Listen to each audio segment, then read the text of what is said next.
Amerika Serikat hibahkan dana untuk pembangunan IKN. Otorita Ibu Kota Nusantara, OIKN, Republik Indonesia menandatangani perjanjian hibah kota cerdas dengan Amerika Serikat dalam rangka mewujudkan Nusantara di Kalimantan Timur sebagai Smart Forest City pada pekan lalu. Menurut Deputi Bidang Transformasi Hijau dan Digital Otorita IKN Mohamed Ali Berawi, pembangunan IKN merupakan kesempatan langka dalam melakukan pemindahan ibu kota di dunia. Kami mengundang kolaborasi internasional untuk menjadi bagian dalam pembangunan kota global yang modern dan berkelanjutan.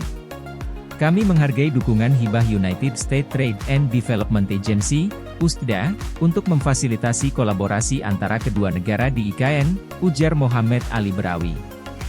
Ali menyatakan apresiasinya atas dukungan pemerintah Amerika Serikat dalam membangun IKN sebagai kota cerdas. Sementara itu, Direktur USTDA Amerika Serikat Enoch T. Ebong menyatakan, dukungan agensinya terhadap pembangunan IKN. Pembangunan IKN adalah pekerjaan yang luar biasa yang belum pernah ia lihat sebelumnya selama 20 tahun karirnya pada bidang pengembangan infrastruktur. Nusantara dapat melakukannya dengan kerja dan dedikasi yang sangat baik. Untuk itu, kami berterima kasih kepada OIKN atas kerja keras sehingga kemitraan ini dapat diwujudkan dengan sangat baik dan kita dapat melakukan penandatanganan hibah ini. Hal ini menjadi simbol kerjasama yang kuat di antara kedua pemerintahan, ujar Ebong. USTDA merupakan lembaga independen pemerintah Amerika Serikat untuk memajukan pembangunan ekonomi dan kepentingan komersial Amerika Serikat di negara-negara berkembang. Forum ini dapat mendukung keberhasilan pembangunan IKN, memfasilitasi pertukaran pengalaman dan praktek terbaik dalam pembangunan kota cerdas, serta membuka peluang kerja sama dalam perencanaan dan implementasi, kata Ebong. Selain itu, kerjasama antara Indonesia dan AS terus berlanjut dengan penandatanganan perjanjian hibah sebesar $2,49 juta AS dari pemerintah Amerika melalui USTDA. Hibah ini akan digunakan untuk mendanai bantuan teknis terkait usulan penerapan teknologi dan solusi kota cerdas di IKN. Otorita IKN dan USTDA juga sedang dalam proses diskusi lanjutan untuk mempersiapkan kerja sama hibah bagi pilot proyek pembangunan Command Center tahap kedua.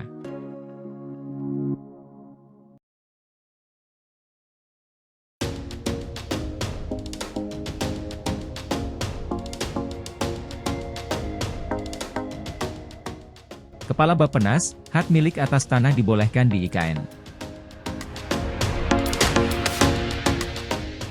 Menteri Perencanaan Pembangunan Nasional, PPN, Kepala Badan Perencanaan Pembangunan Nasional, Bappenas, Suharso Monoarfa menegaskan bahwa hak atas tanah dalam bentuk hak milik dibolehkan di Ibu Kota Nusantara, IKN, Penajem Pasar Utara, Kalimantan Timur. Jumat yang lalu Bapak Presiden, Joko Widodo, bertanya kepada kami mengenai apakah hak milik tanah di Ibu Kota Nusantara itu dibolehkan. Saya menjawab pada beliau bahwa itu sangat dimungkinkan dan dibolehkan, katanya dalam Musyawarah Perencanaan Pembangunan Nasional, Musrenbangnas, 2024 di Jakarta, Senin. Di dalam Undang-Undang, UU, Nomor 21 Tahun 2023 tentang perubahan atas UU Nomor 2 Tahun 2022 tentang IKN, tercantum sejumlah pasal yang membolehkan hak atas tanah dalam bentuk hak milik di IKN. Mulai dari pasal 15 ayat 1, 5, 6, 8, 9, dan seterusnya. Jadi, hak atas tanah dalam bentuk hak milik itu dibolehkan, ujar Suharso. Dalam kesempatan tersebut, dia turut menyampaikan perkembangan pembangunan IKN sebagai pusat pertumbuhan ekonomi baru di Indonesia per 25 April 2024 yang telah mengalami kemajuan sebesar 80,82% dari target pembangunan tahap pertama dengan fokus pada kawasan inti pusat pemerintahan, KIP. Sejumlah fokus pembangunan pada tahap pertama diantaranya kawasan Istana Negara dan lapangan upacara yang mencapai progres 60,54%, kawasan Istana Presiden 80,95%, Gedung Kementerian Koordinator 49,56%, Rumah Tapak Jabatan Menteri 85,78%, lalu Rumah Susun Aparatur Sipil Negara, ASN, serta Personil Pertahanan dan Keamanan 33,88%. Pembangunan lainnya juga mencakup infrastruktur sumber daya air, jaringan jalan akses utama, termasuk jalan tol, yang dibangun dengan pendanaan anggaran pendapatan belanja negara, APBN, jaringan listrik dan telekomunikasi melalui badan usaha milik negara, BUMN. Fasilitas sarana dan prasarana dasar maupun fasilitas penunjang seperti rumah sakit dan sekolah bertaraf internasional, juga sarana olahraga yang didukung kontribusi dan peran aktif para pengusaha maupun pihak swasta dalam negeri. Melalui Otorita IKN, total komitmen permintaan investasi untuk pembangunan IKN disebut terus meningkat dengan total Rp49,6 triliun yang ditunjukkan melalui 5 kali pelaksanaan groundbreaking oleh Presiden Joko Widodo. Memperhatikan kemajuan pembangunan tersebut, kami yakin bahwa pembangunan Ibu Kota Nusantara akan berjalan sesuai dengan rencana sebagaimana telah diamanatkan oleh Undang-Undang. Kementerian Bappenas mengawal keberlanjutan perencanaan dan pembangunan Ibu Kota Nusantara, serta mendorong pengembangan daerah mitra di sekitar sebagai bagian dari prioritas pembangunan nasional yang tertuang dalam dokumen perencanaan jangka panjang untuk menjadi pedoman bagi pemerintahan berikutnya, ungkap Menteri PPN.